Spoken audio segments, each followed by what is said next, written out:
How to stop flickering in your videos. First, open your camera app and go to Camera Settings or Pro or Manual mode. Look for the shutter speed option.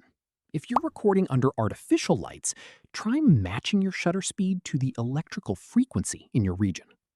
For example, in many 50 Hz regions, try using 1/50th or 1/100th second.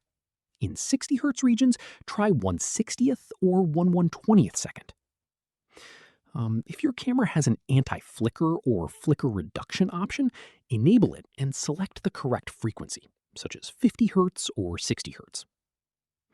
Now, record another clip under the same lighting and compare the results.